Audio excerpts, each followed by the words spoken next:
Hey, everybody, welcome back.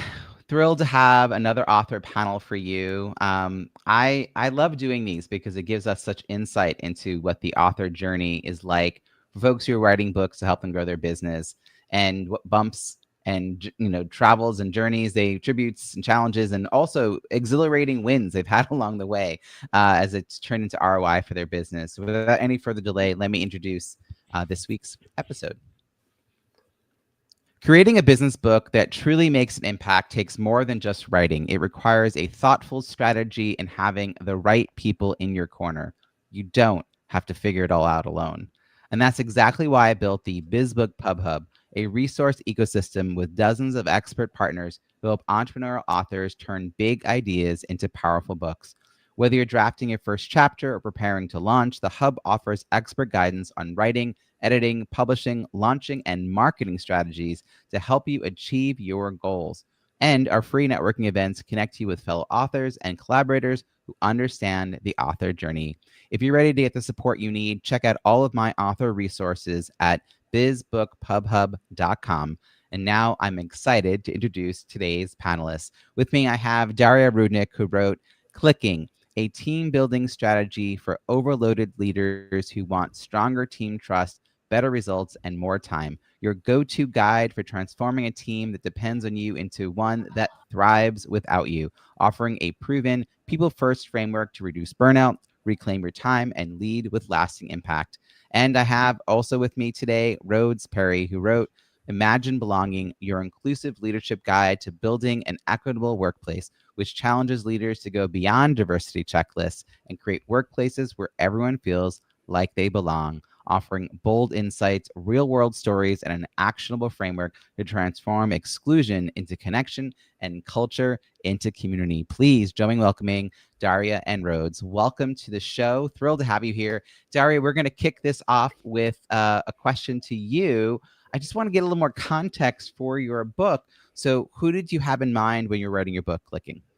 Well, first of all, thanks, Robbie, for having me here. I'm excited to talk about the book, and I mean, Rhodes, the title and the topic of your book is very interesting as well, and I'm definitely going to read it. So my book, I'm a team architect. I design teams, and my book is for team leaders who are overloaded. I mean, there's so many demands for leaders, and my book is here so that they can create teams that they are more self-sufficient. They don't require that oversight and control and micromanagement and all the things that managers are doing right now. They can work more independently and create more value, and that creates more time and purposeful work-life balance for leaders. And what size organizations would benefit the most from this? I mean, it's mostly for growing organizations starting from 100 to 1,000 people. But I mean, to be honest, I talk about teams, and we can see teams in all organizations of all sizes, in organizations of all industries. But that's what I know the most, because I've been working with those leaders. I've been working in those organizations, so I know the pains of those people. So it's mostly this kind of different because sometimes scaling up those size organizations is really, really difficult, and the growth pains can hinder performance and not wanting people to stay. Like they're like, I don't feel like I fit here, which actually brings me a great segue. Look at that, Rhodes, to what it's like to belong at work. So tell us a little bit about who you had in mind for your book. Yeah. Similar to Daria, I'm writing for organizational and people leaders. That was Belonging at Work, Imagine Belonging. I'm actually, what's behind me is working on a new book called Roads Less Traveled. And my audience is pretty consistent. And so these are the type of leaders that are really wanting, they recognize that they want to be able to build cultures of safety, trust, and belonging, and aren't sure what to do. And what they're really afraid of, maybe what's not stated, is a fear of getting it wrong and possibly causing more harm. And so the book is really to address some of those fears, right? And to provide an actionable guide, starting with themselves, looking at leadership development, looking at team building, and then looking at organizational change. So there's a lot of different angles that the book covers, and just trying to break it down into really concrete actions that make it a little more realistic. Yeah, a lot of theory, a lot of desire sort of for change, but how to affect change in a tangible way is something that a lot of people can't connect the dots on. So I love a book like this to give people a way to move forward so that the principles they believe in become, actual policy and lived reality for the people in those organizations. So it's very interesting. I have you both here on a panel based on your availability on your calendar, and yet your topics do dovetail so beautifully together. And Daria, I understand this is your first book, so I just want to ask, like, how you got past the inner voice I think a lot of us have about writing a book. Like, who am I to write a book, and how do you find time to write a book, and all that's like, what was that like for you to go from an idea for a book to having a book? Like, what was the impetus to move forward with this big effort? It took me 5 years. Fair. Yeah, I started writing a book, I think a couple times. The first time I wrote about half of the book, and I stopped because I didn't know, okay, what's next? I mean, I didn't have the next chapter or the next word. I mean, didn't know what to do. And at some point, eventually, I had a plan, and I started working according to this plan, and I finished it. And so it feels like the plan, like, what is that you want to say, how you break it up into smaller chunks, like, what is that? It's like what people are going to learn from each part. I mean, it's obvious. Right. Every book about writing writes about this, but as soon as I had the book. Yeah, I mean, it is a getting out of your own way process, I think, in some ways, like having to believe that your message is more important than the angst you feel about writing the message. And you stuck with it. I'm so glad you shared that it took 5 years, because there are people listening who are right now in the middle of that 5-year journey, either the very beginning or the messy middle part where they're like really not sure whether this is a go or not a go. And then there are people who are getting really close to the finish line, and it's hard to see what's around the corner. Rhodes, you clearly have been bitten by the author bug. You've got a couple of books already out and one in the making. You had a book come out in 2018. This one that we're talking about now was in 22. Sounds like you've got another one kind of on the horizon. Take us back to the first book. Like, what were your feelings about that, and how was that different from how you approached book 2 and now book 3? Yeah, that's a great question.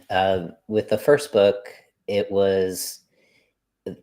almost felt like urgency, because I had this idea for a long time, maybe 10 years. So Daria, like a little, I like know that feeling of having something to say and then working through what I'm sure a lot of authors who come on panels like these, Robbie, will say to you, which is just, it's the who am I, it's the imposter syndrome, it's all of those things.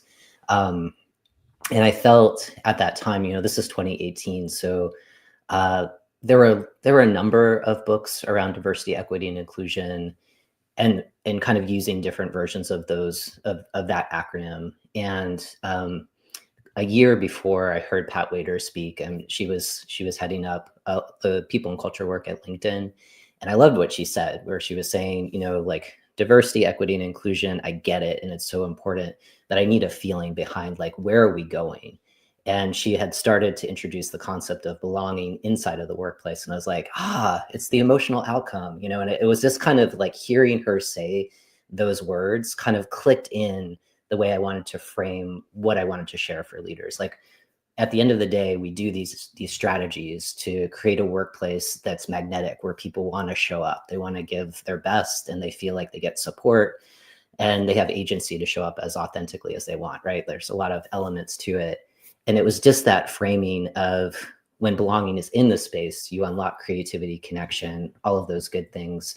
And when it's missing, what are some of these costs? And to really kind of lay that out in a business, to make the business case for leaders that get the idea, but feel like it's a nice to have after their business is successful. And it totally rewrote that frame of, like, this is the prerequisite for you to enjoy business success, for you to maybe even have those industry breakthroughs. So that was the feeling. It just took like literally a year. Like 2017 was the catalyst, and I was off to the races. I was like, oh, I can see it now. I think for me, I'm a very visual person. So once I can start to see some of the writing, the outline, then the bug hit me. And I guess now it's like a cadence of every 4 years. I feel like there's some kind of new contribution I can add based off of a lot of the client work that I'm doing. And I'm back in that kind of creation zone right now. I've heard from a lot of other authors that they have codified a process, named a framework, created the steps, identified like what they know by writing the book. Even though you've been teaching it, speaking about it, coaching about it for sometimes decades, having a book, and it's what Daria also just said, like, how do you distill everything you know and believe about a topic to something that someone can consume who's not sitting in front of you? And Daria, like for you, that felt almost like there was an evolution going on as you were writing this book, and it sounds like Rhodes similarly, and for you it's leading to new books. But Daria, what was the early reception? Your book just came out just a few months before we're recording this. So congratulations, first of all, you brand new author, already on podcasts, already participating in Kindle flash sales. I mean, kudos for having a marketing angle to a book, which not all authors even think about. But what was surprising about the early reception that you got to your book? I can't say it was surprising because I was focusing my book on being very, very practical and with like adding some tools and frameworks and just take the book and use it. Don't read it. You don't have to read it all. I mean, it's good if you read it all, but just take one thing and use it, and you'll see the results. And when people like share what they've learned from the book, I said, "Oh, okay, I know the tools. It's practical. I can use it." So not so much surprising, but I'm happy I had that. I don't know. Again, I'm just at the very beginning. We'll see what comes up later. But this is really important to me, that like people can use things and frameworks and tools I'm sharing in the book.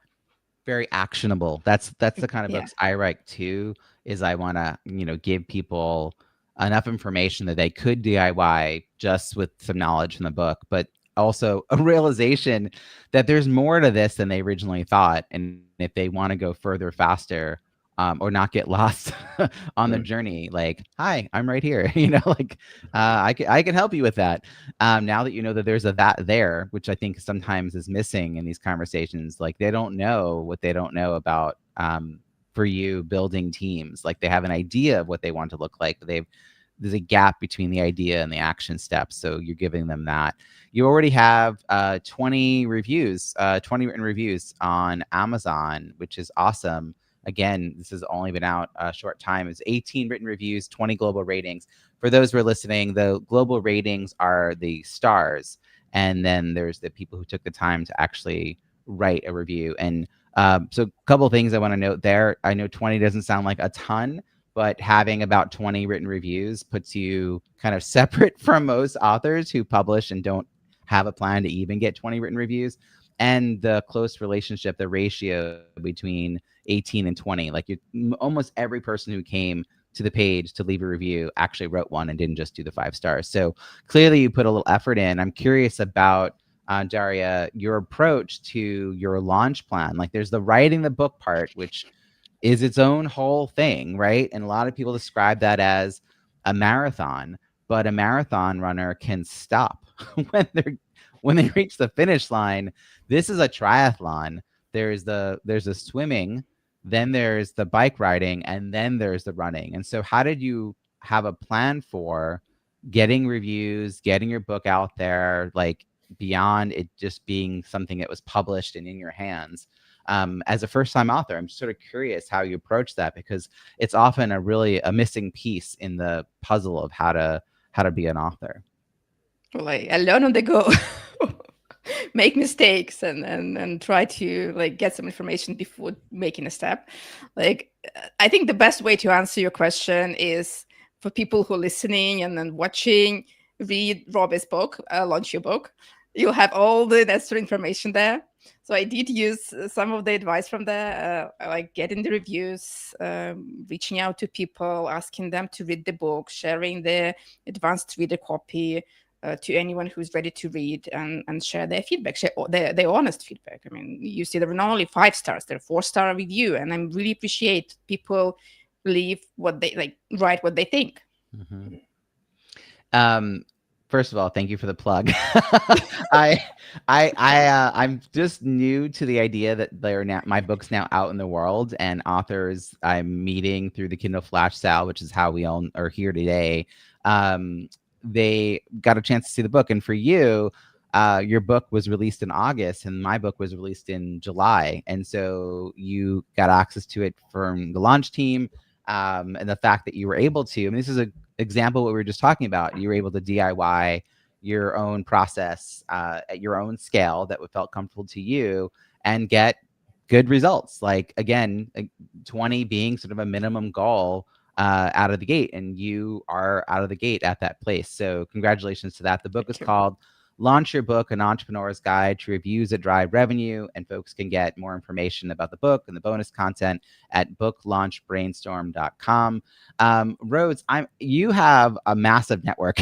You and I met at a big conference for LGBT business owners and hit it off. And I'm so sad to not be going back to that conference because I enjoyed hanging out with you so much in person in whatever random cities we were in for those conferences.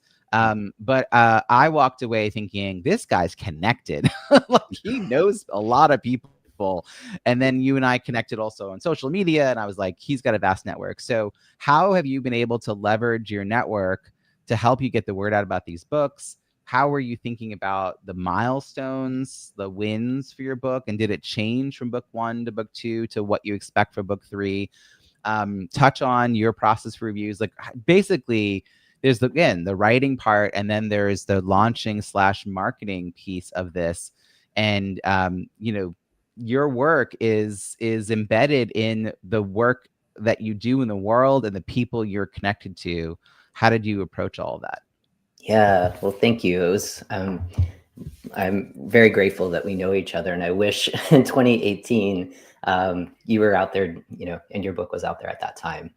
So it was that was a different period, and that first book was really to use it as a way of sharing more of my authority of what I had been doing in organizations for 15 years before starting my business in 2015, and then sharing a bit about the process, and very much trying to create like everyday actions, making those available and practical for people, where it's like, we're not trying to, excuse the phrase, but we're not trying to boil the ocean, right? Like there's strategy behind this. And so with the first book, my goal was to simultaneously, as I was writing the book, is thinking about like, what kind of knowledge products could come from this that could be shared as experiences to, like, once you read the book, what do you do next, right? So thinking about going into a monthly program of, the everyday actions to build belonging at work, no matter your role, right? So that was part of it. Another piece at the same time was letting people know within my network, right? Like, this was before, like, we had the language of having a book launch team, right? But like really thinking about people who would be able to write reviews that I included in the book in the first couple of pages to give people a sense of who I am and how I could help.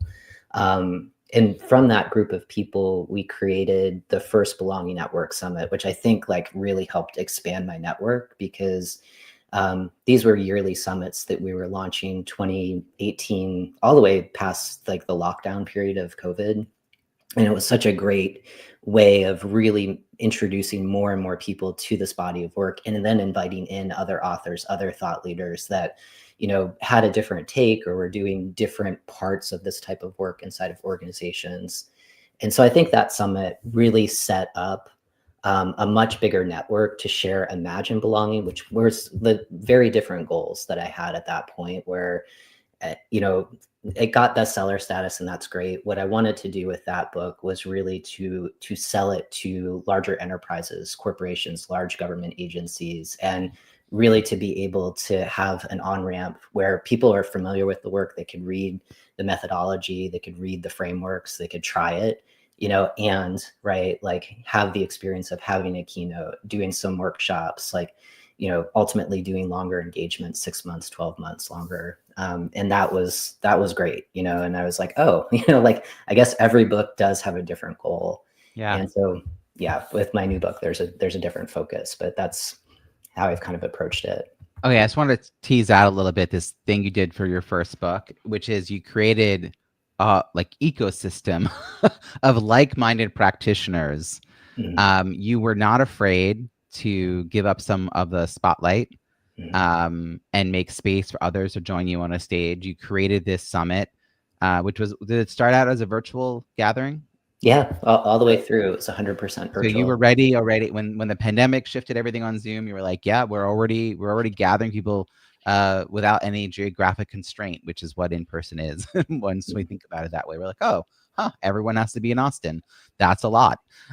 So yeah, this is great. So you really use book one to activate and engage not just generic network, but your affiliation and collaborations with other experts that were sort of related to your topic, and that strengthened in return your credibility because you were the convener of all these people who may or may not have known each other, and then you were able to then not just get to know them sort of in a private network space, but host something that had an audience, and the audience then got to know all of you as well. So I just think it takes, I think that way. That's how I think. But Rhodes, I will admit, most people, when I talk to about this, they get nervous about, giving up control or it not being about them, or I don't know, or who am I to like pull this together? Or there's a lot of angsty stuff that goes with it. So the fact that you leveraged book one to build that, then book two allowed you to have a different goal, which was a revenue stream related one, as opposed to engaging your network one. And that sounds like that worked, that you probably are selling bulk orders of books, I imagine, with your speaking engagements. You're getting those longer term consulting. And what a difficult time period to be having these conversations, but to have that credibility of not just a book, but books, plural, probably separates you from a lot of other practitioners who are trying to do work in the DEIB space sort of generically. You don't want to be a commodity.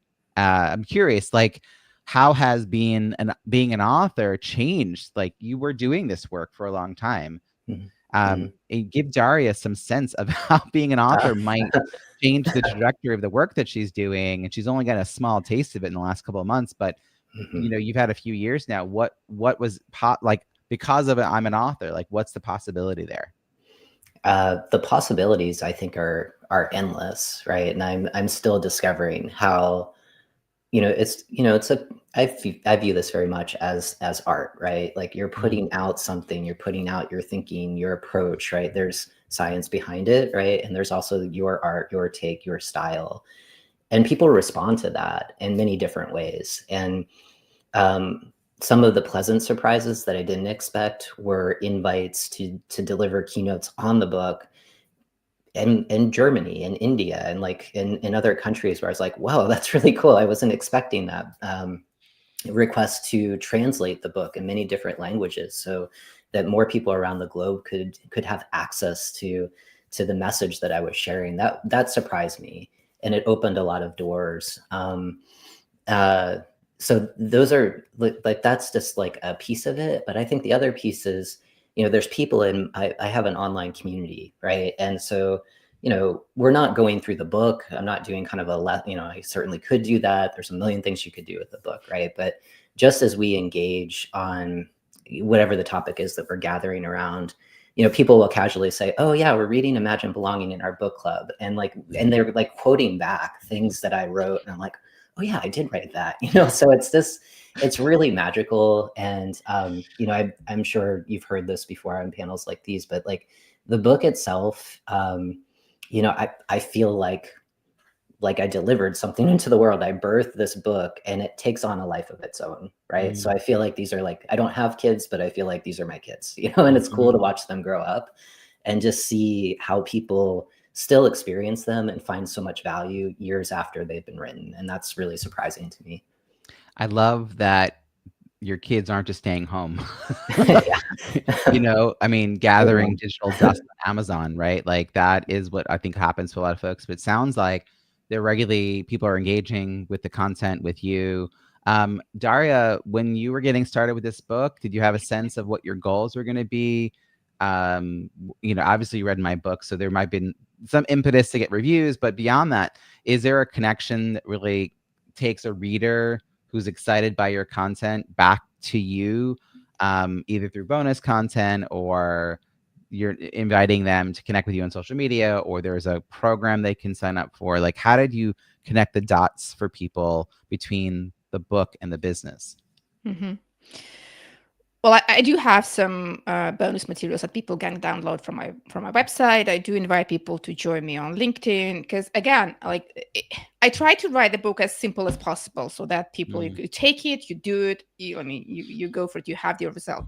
But I do understand that sometimes it's hard for leaders to take a step back and kind of see the bigger picture. Okay, what is it they need to change? Or for HR, I'm a former chief people officer, so I do know how it feels like you have so much information, you need to do so many things. Okay, I need someone who can help me do that. So that's kind of the other idea. You can use it yourself. If you need any help, I'm here to help. And here's my LinkedIn profile. Here's my website. Here are some additional materials. I keep doing those materials. I keep adding them on my website so that you can use them whenever you want. So that's the idea behind the book. As a business. And the other thing is my ambition is I really want this book to be universities, like Rose, you said, like you want to be in corporate. I do want it to be in universities because we don't know how to work as a team. Like we never learn how to work a team. School is not a team. Family is not a team. University is not a team. And like when you join a workforce, you be a team player. How do you do that? Like lead a team. Like what is it? And all the thing about like team leadership, not management, not delegation and control, but building and designing great teams. No one teaches that. So yeah, I'd be happy if my book would be in universities and students can read it. I mean, most of our experience in schools, including even my experience in grad schools, has been a team assignment. Oh God, a group. I hate, because it's just an awful experience where there's like one person trying to manage it and get everything done, and everyone else is sort of checked out. So I don't think we have a lot of good experiences with this in school.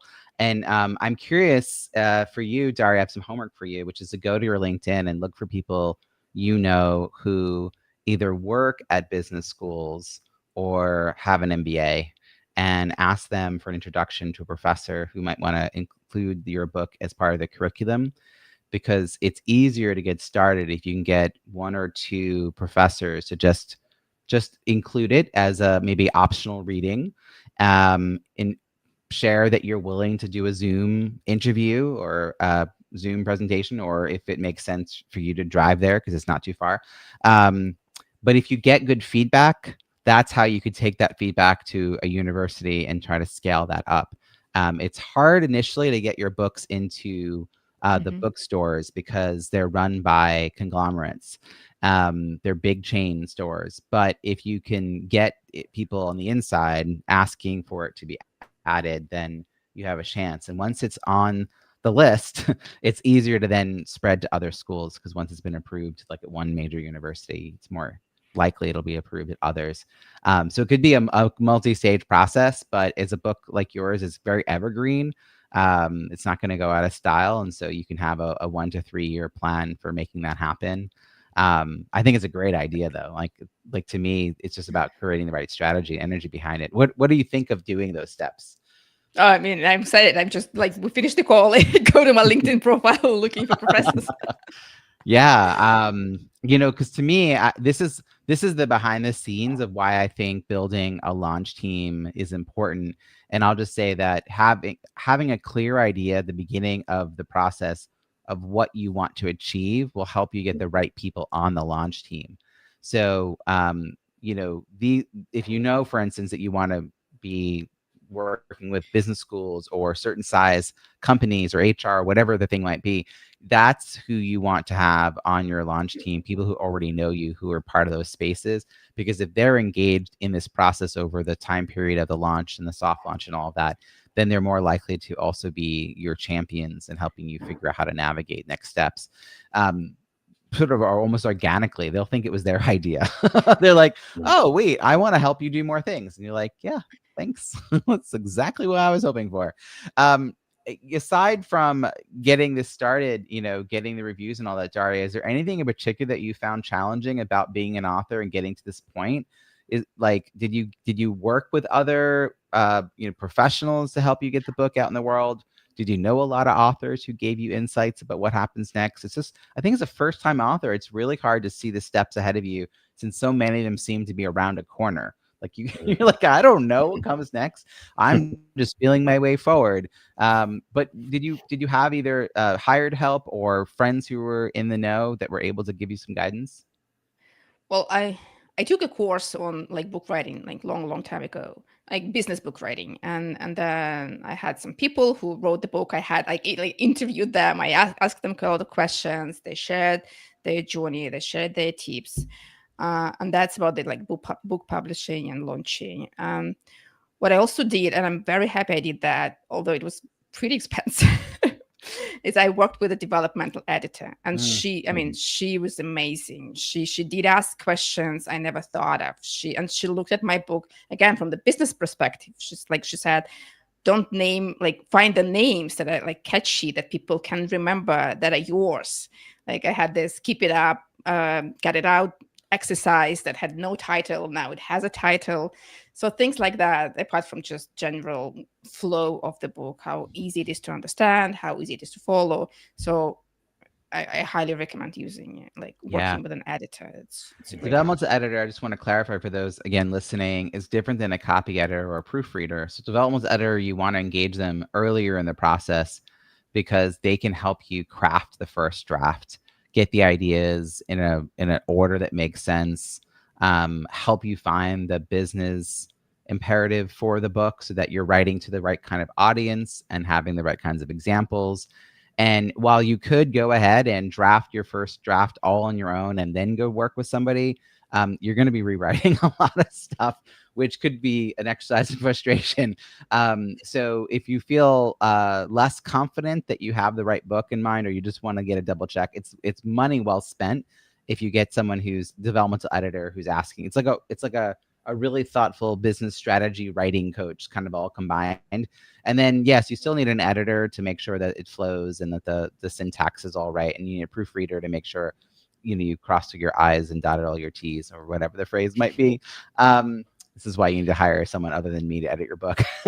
Rhodes, I'm curious about your most effective marketing strategy that led to either book sales or quantities of books getting out into people's hands, because I don't know that it matters whether people buy the book, which is nice if they do, but getting your book into the right people's hands will help lead to more action and activity and in the world that you want to see, but also more invitations for you to be on stages or on podcasts, etc. So what's helped you get the volume of books out there to spread the word? I think hands down was the Belonging Network summits that we did for like 5 years in a row. And that was, again, we had just talked about it, but like bringing in other thought leaders, sharing their books, like discussing how their books kind of complement like the book that I had at the time. And then, later on with Imagine Belonging, that led to, number one, just more people coming into my world, right? So it was a free summit, 5 days. And so the volume of people that joined my listserv and just to follow my work and to, build trust over time, that's enormous, right? That's led to, I don't even know how to actually quantify what that has led to in terms of, different consulting projects, speaking invitations, just new people to collaborate with, like other folks in my field. So I would say that number one was probably the most effective marketing strategy. And I remember, I work with Publisher Purpose Press. So Jen Grace is a friend, a mutual friend. And when I had introduced this idea of a book summit in the same year that I was like getting my book out, she gave me good advice of like, maybe let's hold off on that and just kind of do some of the more traditional marketing strategies just to get it out to people in your launch team so they could share it with leaders inside of their organization. That was like the first approach, and that was good advice, because I probably would have burned out in that year trying to do all of the things. Oh yeah, I'm glad you said that part out loud. Because I think there are sort of two channels I've seen with authors: those who don't think much beyond the book's publication date, and those who have like 92 ideas they want to do all at once. Yes. Yeah. They kind of go from like, oh, I have to do that. Oh, and I want to do that too, and that too, and that. And you're like, okay, order of operations here. Let's build some momentum from one thing to the other, so the next one's like less of a lift. One of the things I'm always coaching authors on is not setting up, whether it's PR, marketing, or some sort of networking that has people going to your book sales page before there are reviews and there are sales, which is why the launch team is this process that happens sort of, starting before the book's even published with an advanced reader copy, like Daria said, collecting those advanced reviews, and then having 2 or 3 weeks once the book is published as a soft launch, where the focus is just getting the people to buy the book and leave the review. So you have a verified purchase review. And if the book's going to hit #1, it's going to happen in that 2 or 3 weeks, because you've got dozens of people a day buying your book. And then go and tell the world, because now it has all that credibility attached to it. And for your first book, I noticed you have like nearly 200 global ratings. I think it was 193. And then you have 46 written reviews. So 46 written reviews is nothing to sneeze at, I gotta just say. Like, that's actually really good. But you can see there's a real difference between having the focus be reviews versus like, it's almost like the difference between like my comment or like my post versus write a comment to my post. Like, it's really easy to just do the 5 stars. Like, there's like not a lot of effort behind it. Much more to get people to write something. And your book also has some sort of controversy, built into the topic. Did anything come up? Because, you're for book 1 and 2, you're out there talking about this stuff. And it's interesting because the word belonging became let's use this phrase instead of DEI, because DEI was being targeted, but then people kind of realized that was happening. And then there was all of a sudden, like, I'm like, how could you do pushback against belonging? Like, but there are people who are doing that. How have you rode the waves, both like, whether it's the reviews coming in or comments on social posts or just general negative or less than supportive feedback? Like, you're making yourself kind of a target as a leader to put this out there, something you really believe in, but it also does have a cost. So I'm just sort of curious how you're riding that, how you're dealing with it. Well, it's interesting when you look at kind of polling data. The term DEI is wildly misunderstood. So it's easy to kind of villainize something that most people don't understand. But right before the elections, polling data looked at people across political ideology, and using the words diversity, equity, and inclusion, most people are favorable on. So there's that piece of it.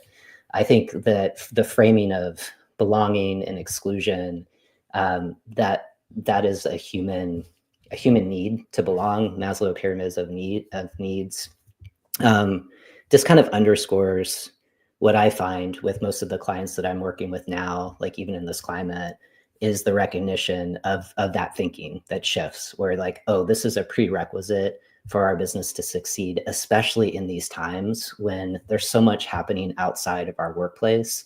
We can rally around. And Daria, like, I'd be interested in hearing on the team building piece, but like, we have a team goal, we have a team mission. And so we're clear on what we need to do together.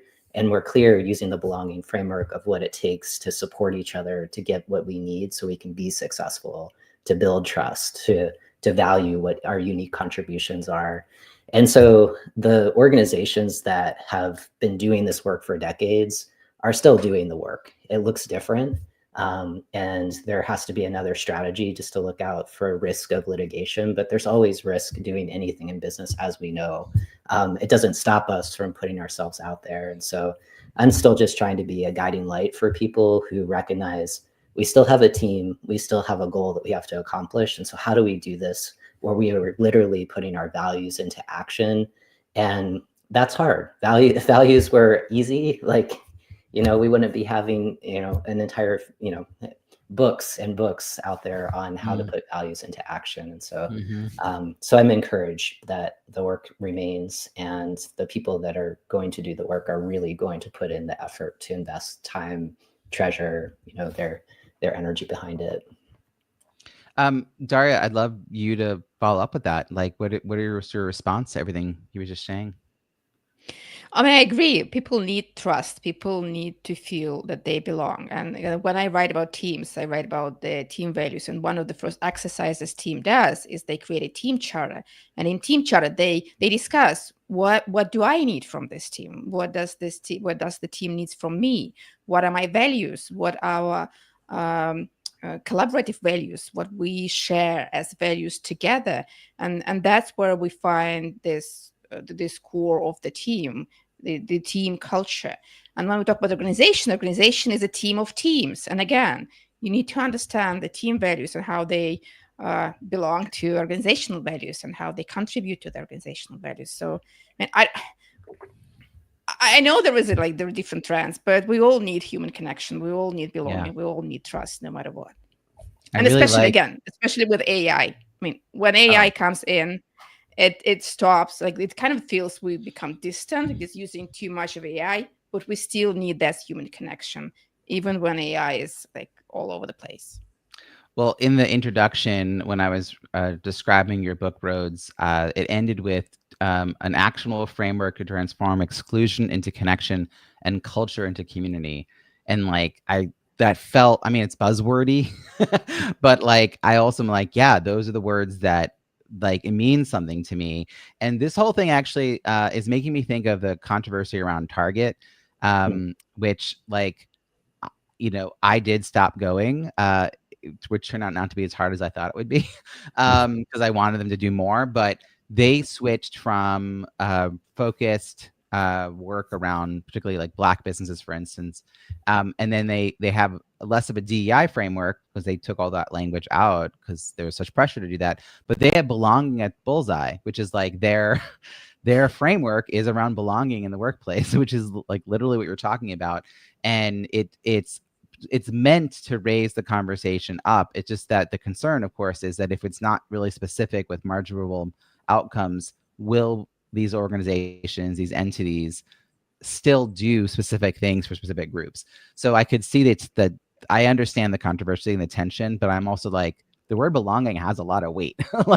Don't diminish that. I'm curious, Rhodes, what would you weigh in on that about how people, for good reasons, are having to reframe the work that they're still committed to doing under the framework of belonging, but still need to have measurable outcomes? How do you help organizations manage those two kind of expectations? Yeah. I mean, I think at the end of the day, we have to remember, and this is coming from within the field, diversity, equity, and inclusion. These are strategies to build healthier workplace cultures. It's trying to remember what is the long-term vision, and that's the whole reason why I wrote Imagine Belonging, because I was I was tired of going into organizations where a leader was like, we just need this workshop, and I'm like, for the sake of what? What kind of culture does that produce? And more times than not, people couldn't answer that, right? They knew that they wanted to build something, but they weren't clear on what that was. So if we're not clear on what the vision is, then we're going to get lost. We're going to quickly go off track. So I think when you use belonging as an emotional outcome, right? This is aspirational, right? If there's a workplace out there that can claim that every single person feels that strong sense of belonging, show me that, right? That's what we're aspiring to. And what we can measure along with other strategies around diversity, equity, and inclusion is psychological safety, right? That must be present for someone to feel a sense of belonging. We can measure trust. If trust is not in the room, then the conversation of belonging, if safety and trust are not within the workforce at Target, that's a great aspiration to put belonging in the center. and they've got some work to do to Right. rebuild trust, to rebuild safety for their workforce, and certainly for the folks that shop and are consumers of their products. Yeah. Gosh, this is why we need professionals like the two of you coming into the organizations, because these are big questions, big goals that people have. And it's a big goal just to write a book. So actually, as we wrap up here, I would love to hear from each of you, starting with Daria, advice that you would give to someone who is writing a book that will help them grow their business. Daria, you mentioned earlier the idea of having a developmental editor. Is there anything else you'd like to add that would be useful information or advice for that kind of author? Well, I think what I would do next time is, which I probably will, writing my next book sometime later, is have more clarity on the strategy. Because again, I thought it's my first book. I'll just make a bunch of mistakes, learn as I go. But it would be good to have more clarity. Okay, what is my, like, what do I want my target audience to be? Like with the university, the advice you gave me, like having more people on my launch team that could support me going into universities. I would be more thoughtful and not rushing. Although having a book is such a nice feeling. I have a book. It's something I can touch. And that's a great motivator as well. Yeah, and I love that you've not been discouraged and you have more books in you to write. And we do learn by doing. I mean, honestly, I don't think anyone is going to be feeling like book one did everything they ever needed it to do. Like there's going to be a learning curve for all of us. But yeah, strategy. I'm a strategist first and foremost, no matter like what medium or like type of work we're talking about. And that's actually why I offer complimentary 30-minute book launch or relaunch brainstorming sessions, just to get people on the right track, whether they're just getting started writing the book, or they're ready to start thinking about what comes after the book and the launch process, or the beyond publication day. For you, Rhodes, I'm curious, like, what advice would you give to someone who's writing a book to help them grow their business? You had used the analogy of the marathon and the triathlon, and so I would encourage folks, wherever you're at in the process, pace yourself, right? Be ambitious, set the goals, and recognize, like, the book, once it's out there, it will have a life of its own, and you will have the rest of your life to spend marketing that book, so long as you continue to believe in its message and its promise. So please pace yourself, and just focus on the next goal. And, there's a really good acronym called FOCUS. So finish one course until successful. You got it. You can do it.